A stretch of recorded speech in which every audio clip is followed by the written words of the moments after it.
what I want to ask is, are you happy that it's the beginning of fall in the school year? Are you glad about that? Are you kind of sad about that? What's going on this last week with your emotions? Well, I'll say for the Arnold house, we have a joke that summer is our love language. And that's very true. I love summer. Me too. I love summer. Me too. It's a hard turn. Yeah. It's a hard turn in every way, especially at 6 a.m. Right? Yeah. The sun comes up later and you have to wake up earlier to get everyone ready and out the door. And it's hard. I love summer. I remember so much loving summer as a kid. So I have such compassion for my children that they have to make such a quick adjustment, because I don't think they're 2 weeks ahead going, okay, got 2 weeks until school starts. What do we need to do? They're still in the, right? It's summer mode. So to have this instant, oh, school's tomorrow. Yeah. It feels so unkind. Yeah. It really does. I think I'm going to borrow your phrase that it's your love language. It's our love language too. But there's this wonderful new season on the horizon too, which feels good. Like we get a fresh start. We can try some things this year that we haven't tried all summer. We can have a routine. We can be responsible. We can make our beds. So I think it's hard and a hard left turn and a lot of change at once. And it's also great. The first day, they weren't in my house and I was in my house and it was quiet. I was like, oh, I love being in my house by myself. Friends, welcome to the Ransomed Heart Podcast here in September with three of my friends. We have Julie Musilli, we have Stacy Burton, we have Kelly Arnold in the studio this week and next. Just thinking about fall, thinking about the start of the school year, thinking about families, schools, kids. I know that reaches a pretty broad swath of our audience. Both men and women are affected by the change of the season and the return of school and different patterns and summer ending and all that kind of thing. So we just thought some conversation around that would be helpful. Let's just do a quick bio. Julie, how old are your boys? So they are 9 and 7 right now. So they're in 3rd and 2nd grade. 2nd and 3rd. In a public school? A public school. Okay. Yep. Charter school. Yeah. And Stacy, yours are a little bit older. Yep. Riley is 12, my girl, and Jake. Going on 18. Oh my goodness. Ain't that the truth? 12 going on 18, and Jake, my son, is 13. So Riley's in 7th grade. Jake is in 8th grade. Yeah, right. And what kind of school setting are they in? They're in a public middle school. Okay. Yeah. Same middle school? The same middle school. Yeah. Kelly, what about your household? It's a little different. We have 3. Gray is 17, so he's a junior in high school this year. And he's doing half traditional school. It's a Christian school and half homeschool. So he halves his day. Okay. And then Hope. So 17 going on 35. Oh, man. Yes. Going Jesus. on, I don't want to be in the house anymore. Jesus. Because it's true. I'm older than you. Yeah. We don't even pray anymore. We just say, Jesus, Jesus. That's a prayer. Yes, it is. So then we have Hope, and she's a 9th grader. So she's her first year in high school. And then Chase is our valiant 7th grader, who's 12. And they're both in the Christian school. Okay. Private school. Correct. Yeah. Okay. And so how's it going? It's 1 or 2 weeks into school. What's the vibe? The vibe at our home is everything changes. Of course, that's kind of obvious. Everything changes. So much more required of everyone every day. And not just them, but so much more required of you. Oh, tell me. Of mom and dad. Right? Seriously, yes. The truest thing, though, about school beginning is it is a new beginning.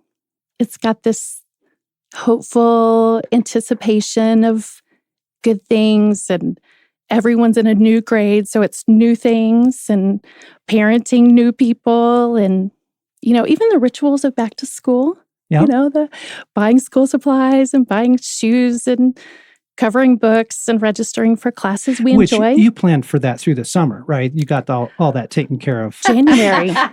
January, of course. Absolutely. No panic. So on it. Yeah. And Stace, what about you? How's the vibe in the Burton house? Well, I will say the beginning of each school year, birthdays are significant, but it feels like there's something about a new grade that just feels so pivotal in watching your children grow. Mm-hmm. It is very exciting, a little bittersweet, like, oh gosh, they're 1 year older. This year, we switched our kids into a new district that is closer to our home. So there was a lot of sadness and anger from Jake and Riley because they had to leave their friends. It's hard. And that was 2.5 weeks ago. Riley's involved in softball and Jake's meeting more people. So it was a really hard and rough beginning. And we had to keep remembering that we asked God about it and just trust that the move was the right thing. And we can already sense the goodness in the move, things we don't have to deal with, reasons why we moved them, the ease of our lives right now. Still rough, still tears from Jake and Riley. Like, it's not easy. Middle school is not easy. Oh, dear So God. Just a lot of compassion. And at the end of the day, just really trying to show them we love them. I think that's helping because they're smiling more. They're coming home more happy. So we're getting there. Yeah. We're getting there. I want to come back to how you made that decision. But first, Jules, how's the vibe in the Musili household this fall? Yeah, it's good. This is the first year that both boys are in full day school. And it was the first year that no one was tantruming about going back to school. Oh, It's kind of like, okay, we have a few years under our belt. nice. And they were both excited to go, which was wonderful. And I sent them off so happy, like, woo, now I have time to myself. And they're excited to go. We didn't have tears in the morning but then I did have tears later in the day. My littlest one, we did the typical, like, take your picture first day of school. Took one with mommy, took one with daddy.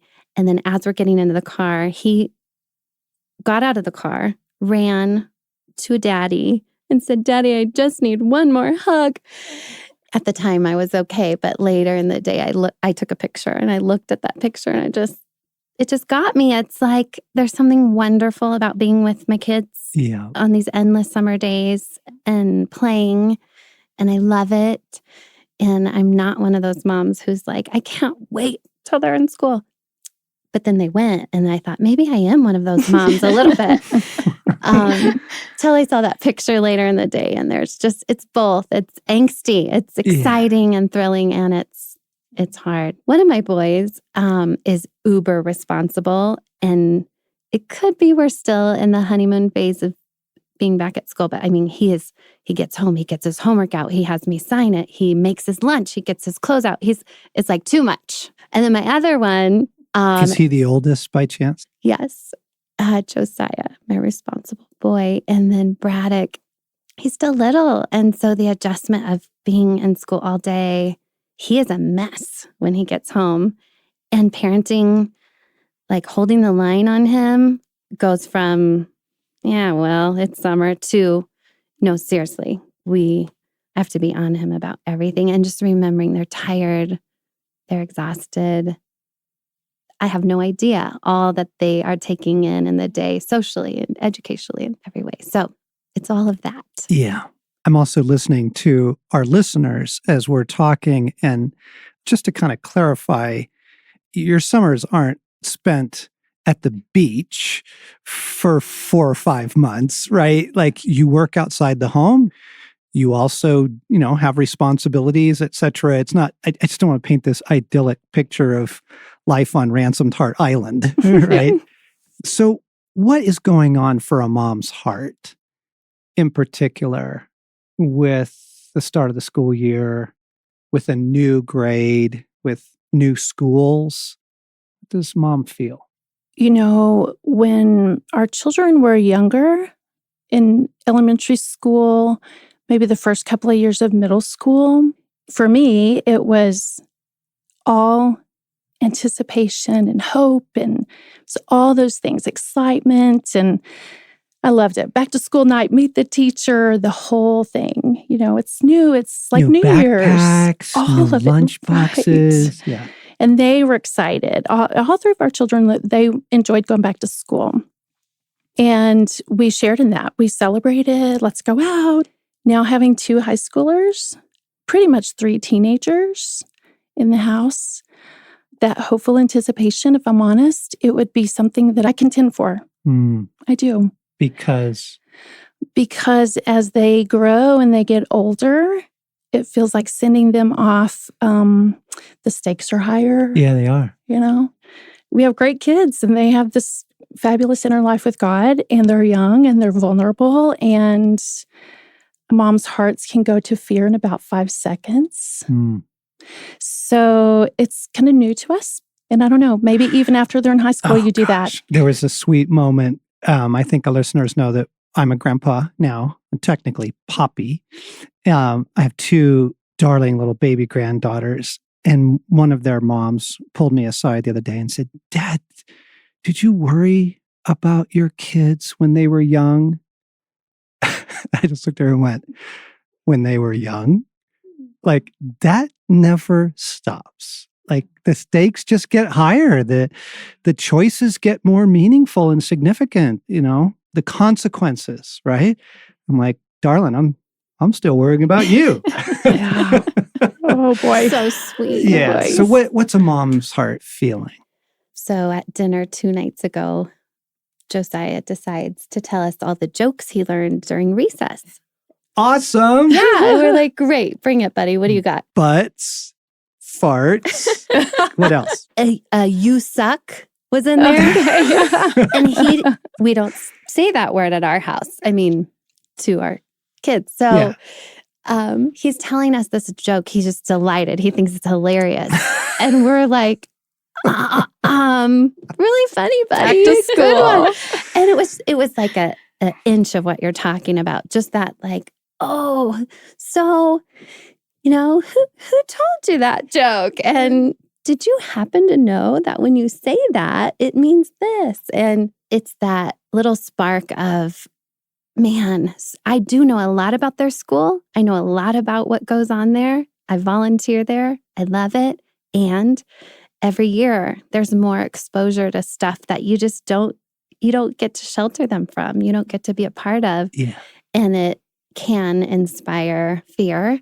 And it also reminds you that, wow, we have such a big job to do to equip them for the world that they are living in and becoming more and more exposed to. So, some people homeschool, maybe for these reasons. Some people should never homeschool, and I'm one of those. I'd love to hear, how do you go about as a family making decisions about what school to go to? I know that's really big for people. You had a school change this year. Yeah. A district change. A district change. Holy cow. Yeah. How do you go about that? We live in an incredible city where we have pretty much the choice of any school, which is incredible, but it also makes life a lot more difficult than it needs to be. So we've really researched the schools and have been fortunate to put them where we want them to. Their elementary school, they learned to speak French. It was an immersion program. It was incredible. And Parlez-vous français? Not me. And then the school they were at last year, the middle school, had an incredible, just hands-on curriculum. They listened to this NPR podcast and this principal came on and she basically said no kid should be in middle school. They should be out in the fields working with their hands because they're not learning anyway. It's puberty and they're not really concerned about what. I wish my parents would have heard that lecture. It was a brilliant statement, but we were foreseeing what high school would we send them to? The one near our home or the one that's really inconvenient but on track with the middle school. And my husband, Eric, and I were each on very different planes of which high school they should be sent to. I wanted them to stay with their friends. Eric thought it really would make a lot more sense to send them to the high school near our home. It's a great high school. And so I was like, we have a few more months. And I spent a lot of this summer just talking to God about it, but trying not to worry too much about it. But one day in the middle of July, God said to send them to the middle school closer to our home. And I was really thrown by that, really thrown. Jake tried out for the fall play. He got in. They were both looking forward to so much stuff in this new school year. And I was just going to take all of that out from under him. And it felt cruel. So Eric and I spent a few weeks talking with God about it. We were good friends with the new school's counselor. And so it really confirmed what God was telling us. And it just became a point of what we all deal with as parents, making a choice that they will not see to be the best one. But in parenting them and in trying to love them well, we made the choice to pull them out. And it was hard. It was so hard. Riley was in tears, and Jake, in his sobs, just said, I trust you that you're making the right decision.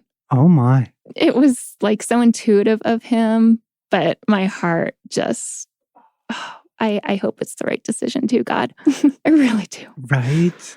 So, Kelly, your kids have gone through different options of schooling over the years, private, homeschool, public, different things. How do you navigate that? How do you and Alan sort that through? Well, our oldest, he's a junior this year, and he came to us the end of his 9th grade year, and he didn't like school, kind of all of a sudden. And he's always been very articulate about things in his heart and things around. He's very aware. And so he came to us and said, I'm not learning. I'm not enjoying. I'm not fitting in. And at first, Ellen and I thought, it's a hard year. 9th grade's hard. Who is 9th grade not hard for? It's first year of high school. And honestly, we thought that it would blow over, and we listened. Okay, we pray. And it didn't go away. He continued to just know. He just knew, I'm not learning here. And this is a private school, so it's not cheap. It's a sacrifice for us financially. So we prayed, and kind of like Stacy, not with him, but just with each other. And we knew that the Lord was saying he's right. And his solution was, I want to homeschool next year. And can I just tell you that our jaw hit the floor? Like, never, ever, ever, ever in any universe had we ever even thought or talked about that, ever. But it's one of those quickens of your heart when you kind of know where this is going. And so we pursued his heart in that, and we knew he was right. Gray is very, very, very highly creative, and the school system just doesn't accommodate that. He doesn't learn the way it's taught. So it wasn't a complete shock for us, but I think we were hoping that he'd make it all the way through. Please. We did it. And I'm telling you, it was a leap of faith to do that. I felt like I was studying for a master's degree. This was last year. Correct. Yes. Yeah. And it was a tough year. He would say that too. We would all say that. It was tough. It was very clumsy. But to answer your question, a big change is very disruptive. The status quo, I think, sometimes feels really safe and good. And everybody's doing okay and everybody's happy. And there's not a squeaky wheel at the moment. It changed our whole family dynamic. But his way is always better. It really is. God's way is always better. It's always better. And it's incredible how resilient the kids especially are with the challenge. It's true. Like anything, it just grows us all. Jules, how'd you guys choose a charter school? We were blessed to have some friends a few steps ahead that we watched. And the school near our home is a great school. It's awesome. But the junior high to follow, a little rough, and the high school maybe even a little rougher. So I think we just rode our friends' coattails and said, wow, looks like a great school. We want to be a part of that. Lots of parent involvement and character education. And it's just nice and easy. And to be honest, we watched you guys parent, and I saw that things came up for each of your kids and you chose different things. And that made a big impression on me that, it might not just be one and done. The school we chose, we got on the wait list the day he was born, which seemed crazy to me. Right? I don't know what school, but just get on the list and then you have that option when it comes. And so far, it's going great. Every child may be different. Yeah. Every child may need a year at home. Yeah. As Stacy and I parented our 3 boys, we went through every permutation possible. I mean, we had one year where we had a child homeschooling, we had a child in private school, and we had a child in public school. And it was just because it was right for them. They've all been in a charter school at the same time, and they've all been in public school at the same time. So there were a lot of ebbs and flows. And to be honest, a lot of those choices were actually made around our lifestyle. And frankly, what was working for us, the homeschooling thing helped us travel.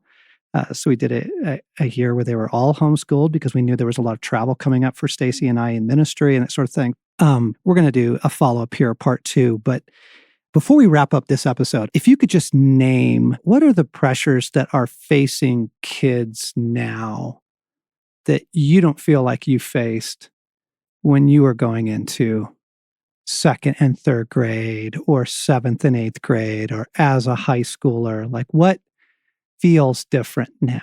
How would you name that?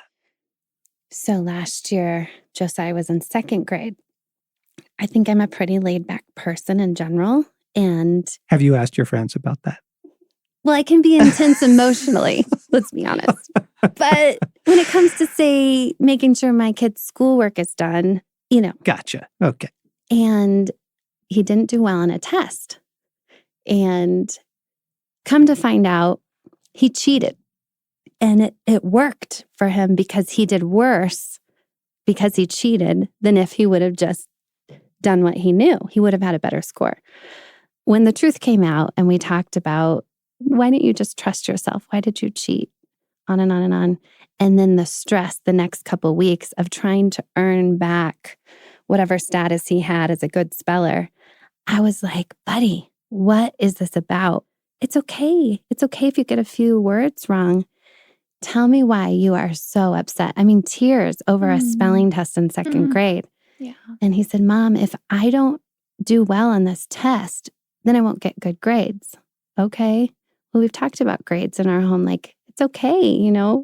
Even our school puts out a thing saying, that's not the emphasis here. We're not going to focus on grades just in the subjects. We're also looking at character. We're also looking at how to be a good friend.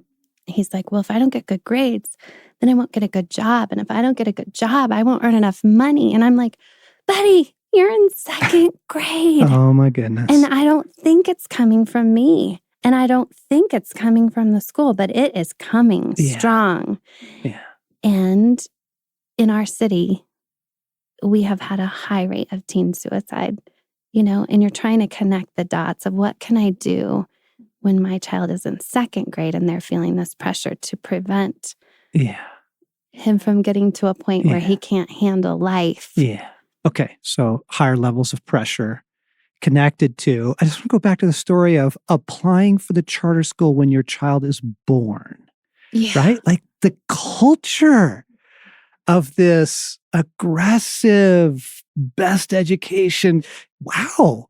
Like I get it because you need to these days, but holy cow, what's different now? Riley, for example, wanted to play softball this year.